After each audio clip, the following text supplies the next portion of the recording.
Hi friends, welcome back to my channel. ഇന്ന് ഞാൻ വന്നിട്ടുള്ളത് അവൽ വെച്ചിട്ടുണ്ടാക്കാൻ പറ്റിയ നല്ല സോഫ്റ്റ് ആയിട്ടുള്ള നല്ല ടേസ്റ്റി ആയിട്ടുള്ള ഒരു 4 മണി പലഹാരത്തിൻ്റെ റെസിപ്പിയുമായിട്ടാണ്. ഇതുണ്ടാക്കിയെടുക്കാൻ വേണ്ടിയിട്ട് ഞാൻ ഓയിലോ നെയ്യോ ഒന്നും തന്നെ യൂസ് ചെയ്തിട്ടില്ല. അതുകൊണ്ട് ഇത് വളരെ ഹെൽത്തിയും കൂടിയാണ്. കുട്ടികൾക്കൊക്കെ സ്കൂളിലോട്ട് വരുമ്പോൾ ഇതുപോലെയൊക്കെ ഉണ്ടാക്കി കൊടുത്താണെങ്കിൽ അവർക്ക് നന്നായിട്ട് ഇഷ്ടപ്പെടും. അപ്പം നമുക്ക് കണ്ടു നോക്കാം ഇതെങ്ങനെയാണ് ഉണ്ടാക്കുന്നതെന്ന്. എൻ്റെ വീഡിയോ നിങ്ങൾക്ക് ഇഷ്ടപ്പെട്ടതാണെങ്കിൽ എൻ്റെ ചാനൽ സബ്സ്ക്രൈബ് ചെയ്തിട്ട് ഒന്ന് സപ്പോർട്ട് ചെയ്യണേ. അപ്പോൾ ആദ്യം തന്നെ ഞാനിവിടെ മധുരത്തിന് വേണ്ടിയിട്ട് ശർക്കര പാനിയാണ് റെഡിയാക്കി എടുക്കുന്നത്. അതിനുവേണ്ടി ഞാനിവിടെ ഒരു പാത്രത്തിലേക്ക് 1 കപ്പ് പൊടിച്ച ശർക്കരയാണ് എടുത്തിട്ടുള്ളത്. ഇനി ഇതിലേക്ക് ഞാൻ 1 കപ്പ് വെള്ളം ചേർത്തിട്ട് ഇതൊന്ന് തിളപ്പിച്ചെടുക്കുന്നുണ്ട്. പെട്ടെന്ന് തന്നെ അലിഞ്ഞു കിട്ടാൻ വേണ്ടിയിട്ടാണ് ഞാനിവിടെ പൊടിച്ച ശർക്കര എടുത്തിട്ടുള്ളത്. ശർക്കരയ്ക്ക് പകരമായിട്ട് പഞ്ചസാരയും ചേർത്ത് കൊടുക്കാവുന്നതാണ്. ഇപ്പോൾ ഇതാ ശർക്കരയൊക്കെ നന്നായിട്ട് മെൽറ്റായി കിട്ടിയിട്ടുണ്ട്. അപ്പോൾ ഇവിടെ നമ്മളെ ശർക്കര പാനി റെഡി ആയിട്ടുണ്ട്. ഇനി നമുക്ക് ഫ്ലെയിം ഓഫ് ചെയ്തിട്ട് ഇതൊന്ന് മാറ്റി വെക്കാം. ഇനി മറ്റൊരു പാനിൽ ഞാനിവിടെ 1 കപ്പ് അവലെടുത്തിട്ടുണ്ട്. ഞാനിവിടെ നല്ല നൈസായിട്ടുള്ള വെള്ള അവലാണ് എടുത്തിട്ടുള്ളത്. നിങ്ങൾക്ക് ഏത് അവൽ വേണമെങ്കിലും എടുക്കാം. നല്ല കട്ടി കൂടുതലുള്ള അവലാണെങ്കിലും കുഴപ്പമൊന്നുമില്ല. ഇനി ഇതൊന്ന് നമുക്ക് ലോ ഫ്ലെയിമിൽ വെച്ചിട്ട് ഡ്രൈ റോസ്റ്റ് ചെയ്തിട്ടെടുക്കാം. ഞാനിപ്പം അവലിൻ്റെ കൂടെ തന്നെ 1/2 കപ്പ് ചിരകിയ തേങ്ങ കൂടി ചേർത്ത് കൊടുത്തിട്ടുണ്ട്. ഇനി നമുക്കിതെല്ലാം ലോ ടു മീഡിയം ഫ്ലെയിമിൽ വെച്ചിട്ട് ഇതൊന്ന് ഡ്രൈ റോസ്റ്റ് ചെയ്തിട്ടെടുക്കണം. അവൽ കരിഞ്ഞു പോവാണ്ട് ഒന്ന് ശ്രദ്ധിക്കണം. അതുപോലെ തന്നെ തേങ്ങയുടെ നനവൊക്കെ ഒന്ന് മാറിക്കിട്ടുന്നവരെ നമുക്കിത് ലോ ഫ്ലെയിമിൽ വെച്ചിട്ട് ഡ്രൈ റോസ്റ്റ് ചെയ്തിട്ടെടുക്കണം. അധിക സമയമൊന്നും എടുക്കില്ല, നമുക്ക് പെട്ടെന്ന് തന്നെ ഇത് ഡ്രൈ റോസ്റ്റ് ചെയ്തെടുക്കാൻ പറ്റും. നമ്മളിപ്പം അവൽ റോസ്റ്റ് ചെയ്യാൻ തുടങ്ങിയിട്ട് ഏകദേശം 5 മിനിറ്റ് ആയിട്ടുണ്ട്. ഇപ്പോൾ ഇത് കണ്ടില്ലേ, അവലും തേങ്ങയൊക്കെ നല്ല ഡ്രൈ ആയിട്ട് തന്നെ കിട്ടിയിട്ടുണ്ട്. അവലിൻ്റെ കളറൊന്നും ഒട്ടും ചേഞ്ച് ആയിട്ടില്ല, എന്നാൽ തന്നെ നല്ല ക്രിസ്പി ആയിട്ട് തന്നെ കിട്ടിയിട്ടുണ്ട്. അപ്പം ഇനി നമുക്ക് ഫ്ലെയിം ഓഫ് ചെയ്ത് കളയാം. ഇനി നമുക്ക് ഈ വറുത്തെടുത്ത അവലും തേങ്ങയും മറ്റൊരു പ്ലേറ്റിലേക്ക് മാറ്റി കൊടുക്കാം.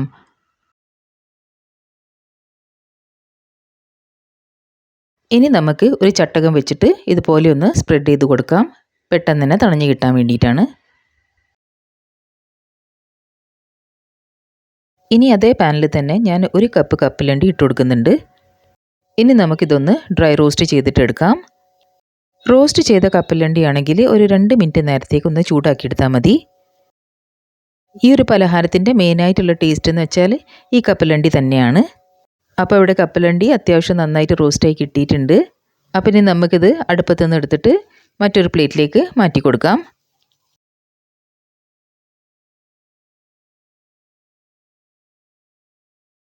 ഇനി നമുക്ക് ഇതൊന്ന് നന്നായിട്ട് തണഞ്ഞ് കിട്ടുന്നവരെ ഇതൊന്ന് മാറ്റി വെക്കാം.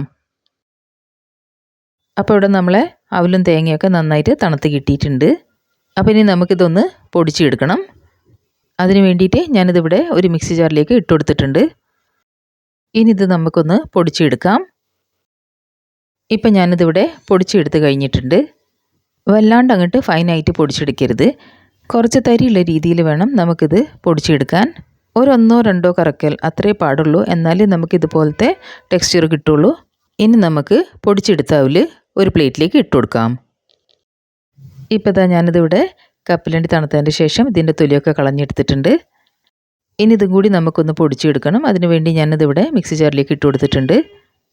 കപ്പലണ്ടിയും അധികം പൊടിയാൻ പാടില്ല, നല്ല തരിയോടൊക്കെ തന്നെ വേണം നമുക്കിത് പൊടിച്ചെടുക്കാൻ.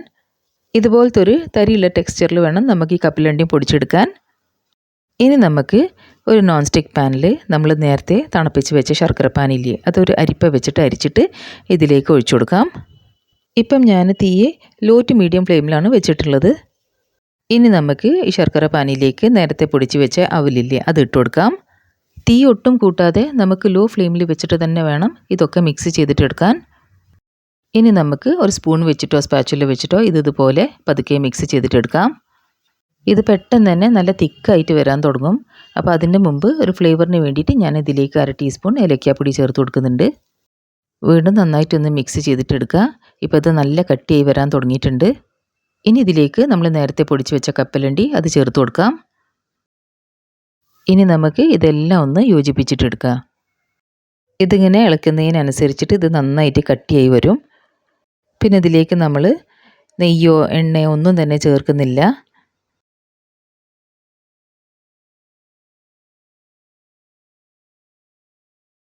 ഇപ്പോൾ ഇത് കണ്ടില്ലേ, അത്യാവശ്യം നല്ല തിക്കായിട്ട് തന്നെ വരാൻ തുടങ്ങിയിട്ടുണ്ട്. പിന്നെ ഇതിലേക്ക് നെയ്യ് ചേർത്ത് കൊടുക്കേണ്ട ആവശ്യമൊന്നും വരില്ല. കപ്പലണ്ടിയിൽ നിന്ന് തന്നെ എണ്ണ ഇങ്ങനെ വന്നുകൊണ്ട് നിൽക്കും. ഇപ്പോൾ ഇത് നല്ല കട്ടിയായിട്ട് തന്നെ വന്നിട്ടുണ്ട്. ഇനി ഇതിലേക്ക് നമുക്ക് കുറച്ച് നട്ട്സ് ചേർത്ത് കൊടുക്കാം. ഞാനിവിടെ ഒരു 1/4 കപ്പ് കപ്പലണ്ടി തന്നെ ക്രഷ് ചെയ്തെടുത്തതാണ് ഇതിലേക്ക് ചേർത്ത് കൊടുക്കുന്നത്. നിങ്ങൾക്ക് ഇഷ്ടമുള്ള ഡ്രൈ ഫ്രൂട്ട്സ് ചേർത്ത് കൊടുക്കാം. ഇനി ഇതെല്ലാം വീണ്ടും നന്നായിട്ടൊന്ന് മിക്സ് ചെയ്തിട്ടെടുക്കാം. ഇപ്പോൾ അതായത് നല്ല കട്ടിയായിട്ട് തന്നെ കിട്ടിയിട്ടുണ്ട്. നല്ലോണം മൊരിഞ്ഞ് കിട്ടിയിട്ടുണ്ട്. അപ്പം ഇനി നമുക്ക് ഫ്ലെയിം ഓഫ് ചെയ്യാം. ഇനി ഇത് നമുക്ക് ഒരു പ്ലേറ്റിലേക്ക് മാറ്റാം.